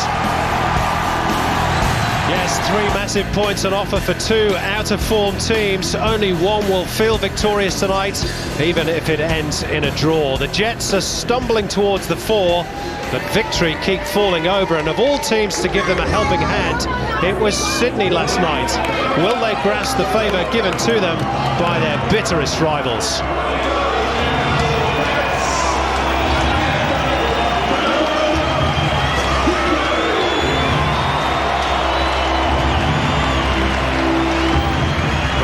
Without a win in 7 matches, injuries and suspensions haven't helped. Their recruitment really hasn't worked well enough. And so far as the Jets are concerned, there's no doubt they've missed Nicky Carl, they've missed Milton Rodriguez, but they too do not want to miss the top 4. Let's have a look at the 2-team lineups, and Melbourne coach Ernie Merrick has the rare luxury of naming an unchanged team. The first time that's happened this season. There is a slight tactical switch. Kevin Muscat is back in midfield on the occasion of his 50th appearance in the Hyundai A-League. New signing Nicky Ward starts on the bench, and the bench has a very attacking look about it too, containing also Danny Alsop and Leandro Love. 2 changes for the Jets made by coach Gary Van Egmond. Joe Wheelhouse didn't travel. Adam Dapuzzo is also left out. Denny returns on the left side of midfield, with Matt Thompson reverting to left back. And returning starlet James Holland will play in just behind Mark Bridge. Stuart Mushalik also makes his 50th Hyundai A-League appearance. Well, Joel Griffiths was on the mark the last time these two teams met at the Telstra Dome back in round 10. That game ended in a 2-0 win for the Jets. And, well, for the opposition, Archie Thompson is without a goal in quite a few games, and Melbourne really needs somebody to fire if they're to keep their season alive. Referee today's Matthew Breeze. It's a beautifully sunny day in Victoria, and it's Melbourne in the all-blue who get us underway, playing from right to left in this first half, and it's absolutely vital they get the 3 points today. Vital they make a very positive start, Paul Trimbola. Yeah, good afternoon, Simon, and it'll be interesting to see Newcastle's tactics early. Will they sit back? They know Melbourne will come out hard. They've got the speed of Griffiths on the break. Will they sit back and use that? Yeah, Joel Griffiths, 7 goals this season. He's really been the only man that's been able to knock them in with any regularity for Newcastle. You dread to think where the Jets would be without his strikes. Melbourne have struggled to find consistency in that area too. Here is their joint top scorer, Archie Thompson. In fact, my mistake, he is the lone top scorer with 4. No, and as we said, the strength of the victory last year was built on that foundation at the back. The impressive thing about the youngster Ryle is the fact that he's missed games and he's been able to slot straight back in. Now Denny races away on the left. He's on his own. Ryle for company. Little step over. Still with the Brazilian. Good ball to Bridge with the volley. Danger lurking in that. Thompson lashes it wide of Theoklitos' goal. Real danger there though for Melbourne victory. It started with the run from midfield by Denny.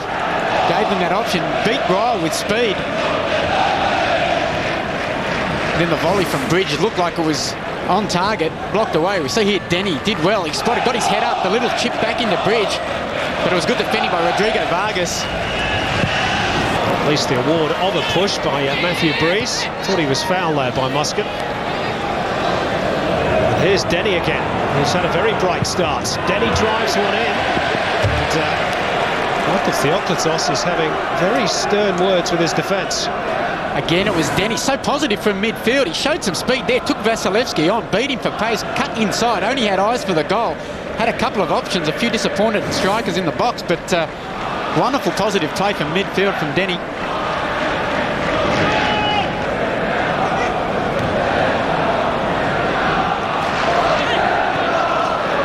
This is Joel Griffiths.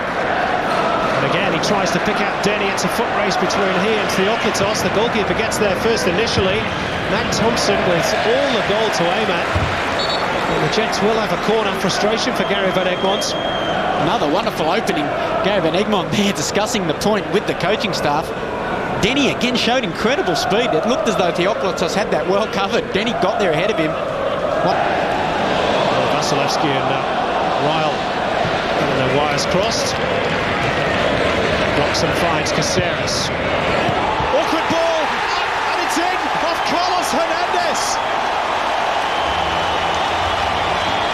The Costa Rican opens the scoring, the perfect start for Melbourne victory. But credit to Caceres for the cross. And Carlos Hernandez on hand to poke home. Yeah, wonderful, wonderful bit of play there, the Melbourne victory. Credit Broxham outside of the right foot. Found Caceres, who was hugging that touchline. This time he took the opportunity to get the early ball in. Vicious in-swinging ball. Carlos Hernandez, who we believe relishes being able to sit in that front third and not have to track back. That time he was the furthest forward. Acrobatic finish with the outside of the foot. Kovic, no chance. Adrian Caceres, wonderful assist. And that's what it means, the victory bench. Could be such a crucial goal. Carlos Hernandez's 3rd of the season, and that's just what the home fans wanted.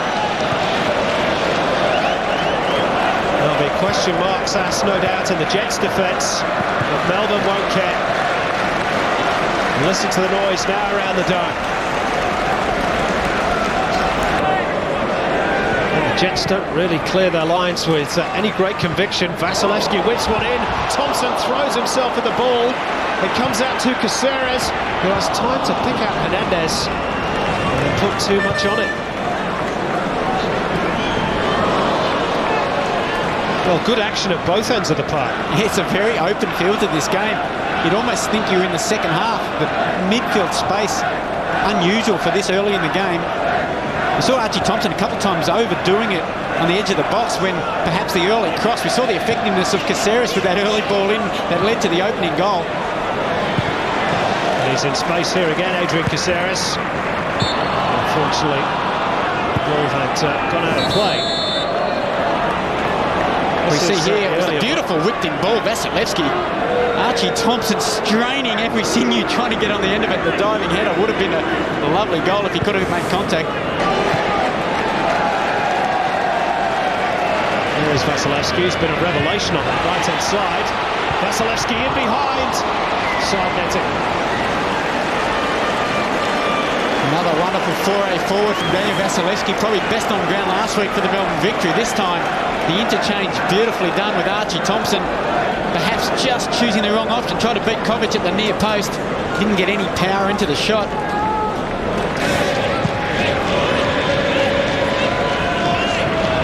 Joel Griffiths. Lovely ball inside for Thompson. Here's Denny. Denny for the Jets. What about that for a finish? And it's all tied up at one apiece. Absolutely stunning counter-attack there from the Newcastle Jets. What about the work from Matthew Thompson? He just made that run down the left. We said he would be wanting to make a contribution, having seen Caceres set up the goal.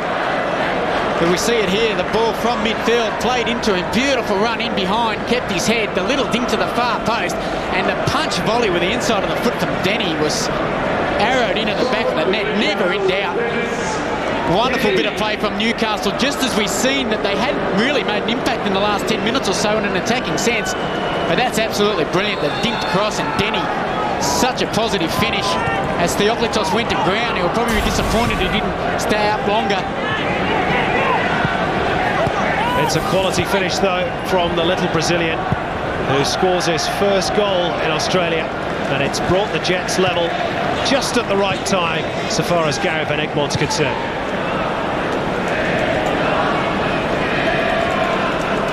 You can hear a pin drop inside the Telstra Dome. They've been here before, of course, this season. Denny, we saw him, he was really the catalyst early on for Newcastle's forays into the front third. Then he drifted out of the game. That time, a late run into the penalty area, found expertly with the cross from Matthew Thompson. And almost as though Melbourne had seen off Newcastle's threat in this first half. Football, always capable of surprise. Now, Melbourne do certainly not need it to get any worse before the half-time interval. Here's Joel Griffiths.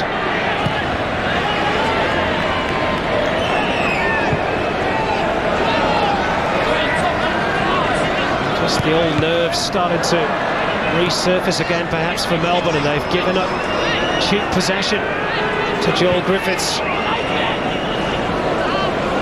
Thompson. He's been very busy down that flank.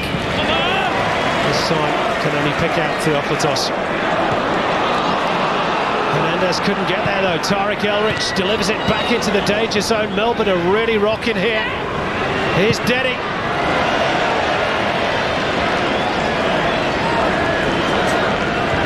He's absolutely got a taste for it now, Denny, as we see Gary Van Egmont will be feeling a lot happier leading into the half-time. We see good work here from Mark Bridge, getting the toe into Denny. Only had eyes for the target, but couldn't get it low enough to trouble Theoklitos. Now Patafta for Melbourne. Caceres, and well, here's a first. No injury time. So there you go, it's all tied up at the break. Hernandez giving Ernie Merrick's team the perfect start after 11 minutes. Great assist by Caceres, but Denny's volley leaves it at the break. The Jets go in level. Melbourne Victory 1, Newcastle Jets 1.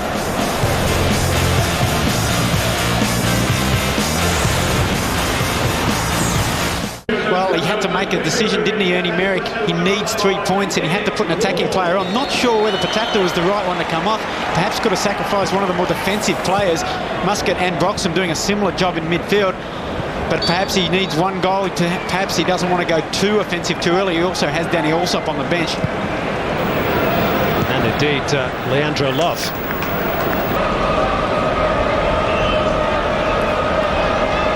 Here's Hernandez to deliver.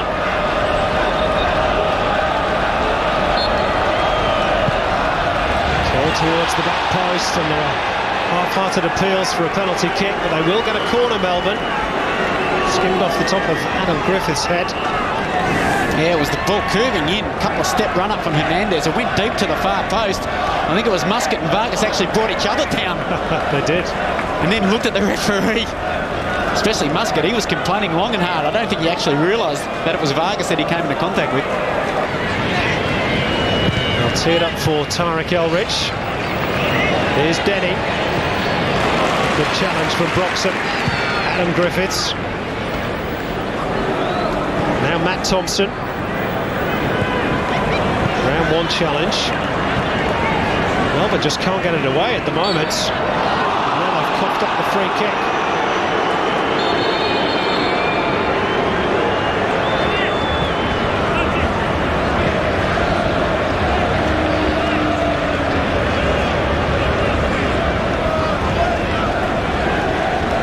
That was an easy decision, that one, for Matthew Breeze. Taking the opportunity to have a few words with Archie Thompson. Something in the back play, obviously.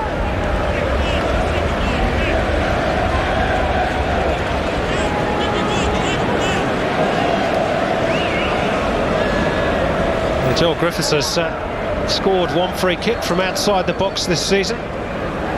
This is just slightly further out, at about 25, 26 metres. Looks as though he might fancy it though. Here's Griffiths. Oh, why not? Why not indeed? Joel Griffiths with an absolute beauty. 2-1 Jets. Absolutely stunning strike. We talked about giving away free kicks in those sorts of areas. You're asking for trouble. Joel Griffiths, we saw him earlier in the season. I think that was to tie the game in the last minute. Today it's the go-ahead goal. Look at his beautiful technique. He strode up. He was the only one going to take that free kick right from the word go.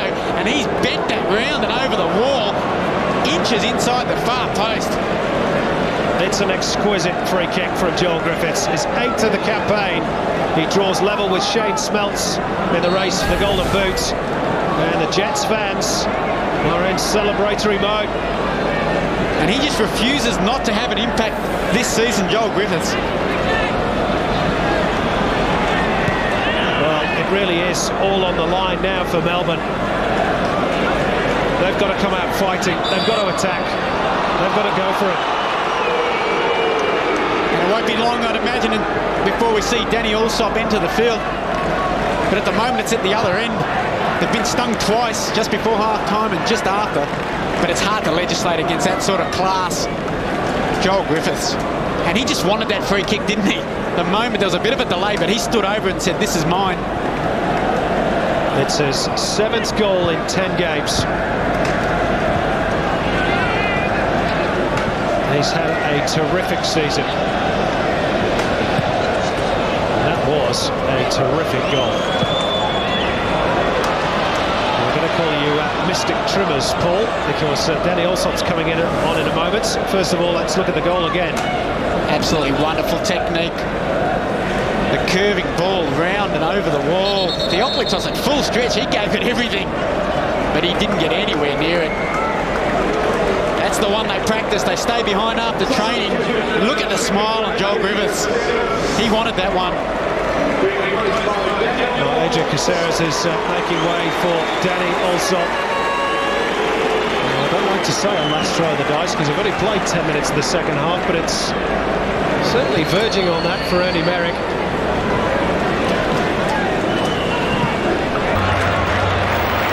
Still a long way to go though. Hernandez's ball through, Thompson's offside. Nice finish. Won't count towards his season total. Yeah, the assistant referee's flag went up early. I think what was deceptive was the deflection. That held the ball up in the air a little bit longer. We see it here. That's why by the time it got to Thompson, people thought he must have been onside. A good decision. No quarter ass, none given. Now the ball's broken kindly for Melbourne. Here's Hernandez, real chance! And he's blazed it over the top. Ante Kovic there. relief man not to have to be caught in action. It was a sloppy bit of defensive work from Elric. It presented the ball to Hernandez, hit it from 25 yards. Now they've got another lucky ricochet. Hernandez, Thompson breaks, onside, chance for 2-2, he's forced wide.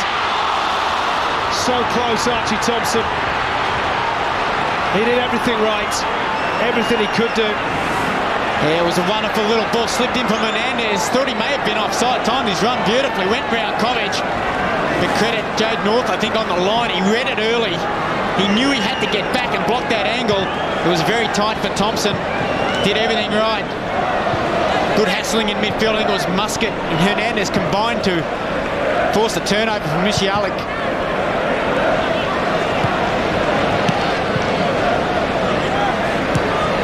Well, that's two half-decent chances in the last couple of minutes. Nicky Ward. Hernandez. Two white shirts around him, still gets the crossing. Tarek Elrich at full stretch, Broxham! Oh, it's spilled by Covich, but Thompson was offside as he attempted to go for the rebound. Yeah, good goalkeeping from Mate Covich. He didn't know that the flag was up. He still had to do his job, but clever work here, Hernandez in the tight, lovely little ball in. Good defending Tarek Elric. Broxham got the volley on target. He would have been unsided, Covich, but then got the rebound. Good goalkeeping. Holland for the Jets. Willing running by Matt Thompson.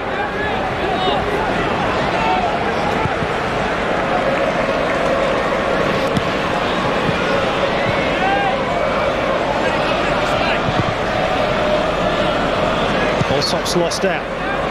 Elrich finds Joel Griffiths. This could win it for the Jets. Maybe that has won it. And maybe Melbourne's season is over. 2 for Joel Griffiths, 3 for the Jets. Maybe 3 points for the Jets. Another stunning finish from Joel Griffiths. Melbourne victory undone again, coming out of their back third. Caught in possession, turned it over, and then it was Route 1. Look at that, we see the ball turned over in the front third, then played in. Griffiths still had a mountain of work to do. He held off Vargas and Ryle and then arrowed it into the bottom corner. We see here inside of the foot turn. Summed it up so quickly through the legs of Ryle. Theoklitos no chance. Joel Griffiths absolutely stunning. He's a man whose confidence is sky high. And he loves this venue, doesn't he? Yep, he scored here in round 10. He's got 2 in round 17. And that could be over and out for Melbourne. Great finish from Joel Griffiths. And he just summed it up, didn't he, so quickly. Knew exactly what he wanted to do. Still had 2 defenders around him. Made room for the shot and then buried it. Well, surely it's all up for the victory. Unless Nicky Ward. Oh, what a dream start that would have been for him. Almost instant response there from the Melbourne victory. They need something desperately. We spoke about the fact that they would have to go all out. Newcastle in a perfect position. They've got the players to hit you on the break, and they did, as we see Ward here trying to respond in kind, and he was only inches wide. Perhaps taking the pressure off him, get a fresh man on. Gets in by Bridge. Oh, and Joel Griffiths over the top. He's on a hat-trick, of course. We've seen one treble this weekend. That wasn't too far away from being a second. Nah, wonderful work again, Bridge. We've seen in Newcastle Jets their willingness to run ahead of the ball.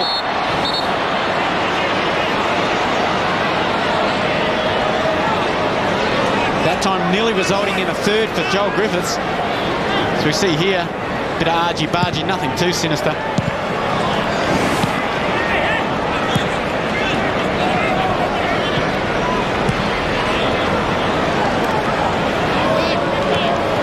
There's a bit of afters there, I think, from Nicky Ward on Adam Griffiths. Good chest down by Danny Allsop, finding Hernandez, who slips it through. Archie Thompson's away. Should have scored.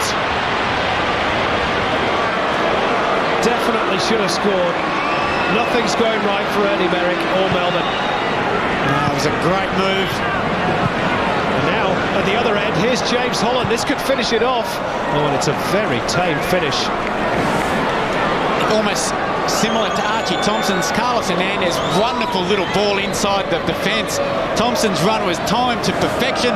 He opened up his body beautifully. He knew exactly what he wanted to do. That was bend it round. Kovic got it horribly wrong. Fell straight into the grateful arms of the goalkeeper. Sums up Melbourne's afternoon. He's made a couple of good saves, the Oglitos. He's kept the scoreline to 3. His block off Holland and then that one from Griffiths. As you said, who would deny Griffiths a hat-trick? He's been wonderful again tonight. What a time to do it too.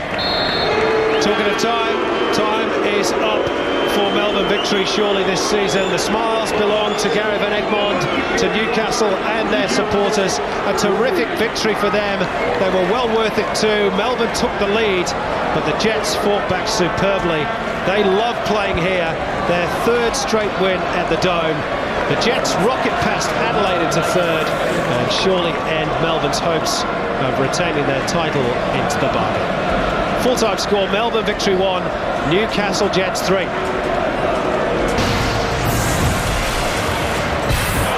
Well, it all started so brightly for Melbourne.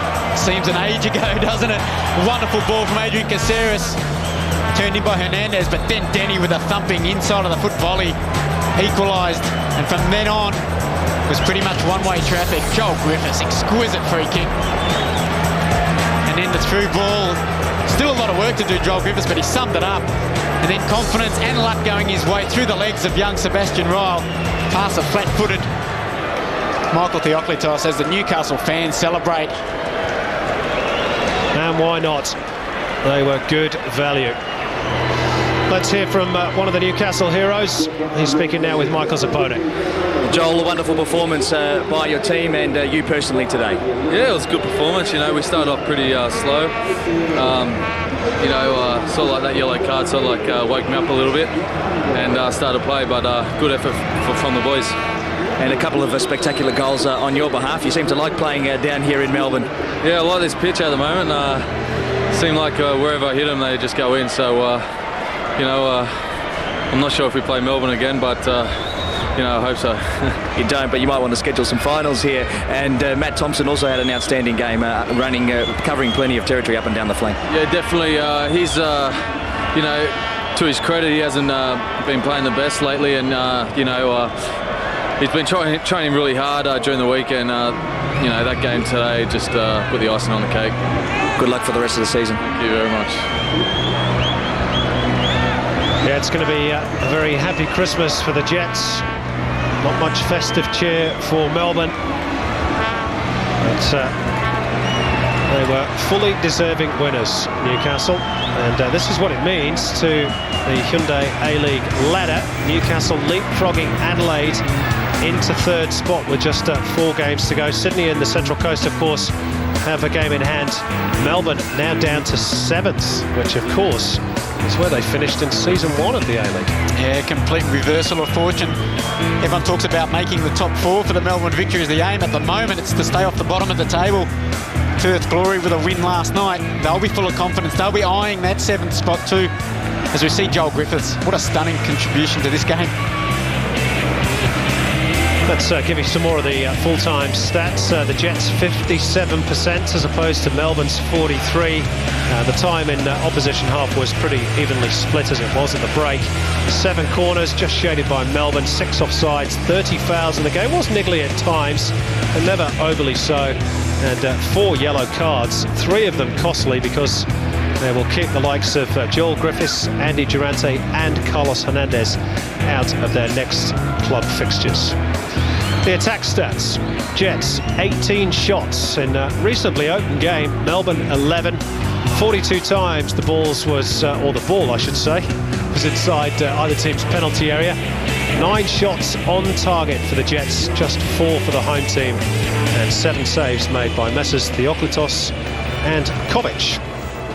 Jets fans are very happy. Let's hear from their coach. Gary Van Egmond is talking with Michael Zappone. Well, Gary, what a response after going down early in that game. Yeah, no, a great response. I mean, I felt that we actually did the better in the first half, and then second half we came out and dominated again. thought it was a bit of against the run of play when they scored, but that was arguably our best performance of the year.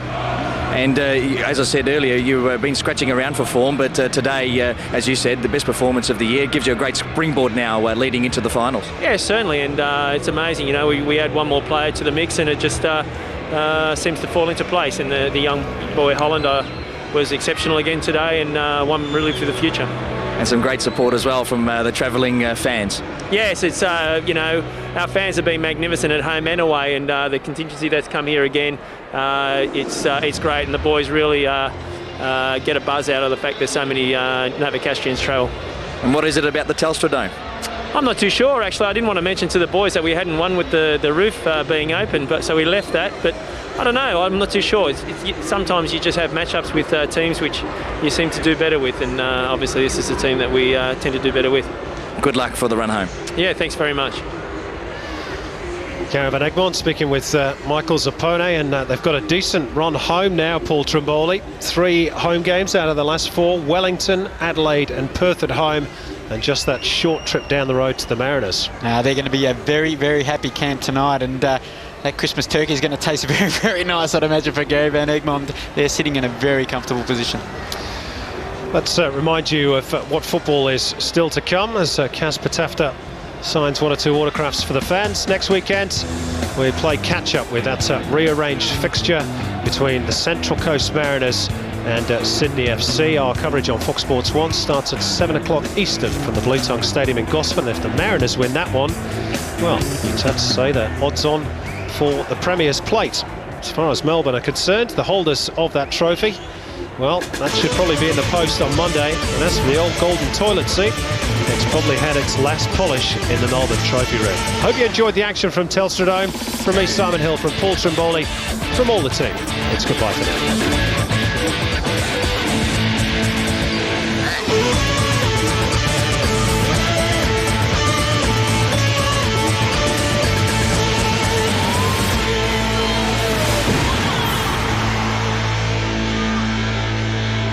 There's very little Joel Griffiths can do now but wait and see if his stunning A-League form is good enough for a recall to the Socceroos squad early next year.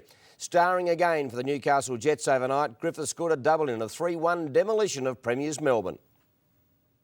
Jetting back in today with all 3 competition points, Newcastle's Christmas cheer has come early. Joel Griffiths' stocking may yet come with a Socceroos shirt given his performance last night.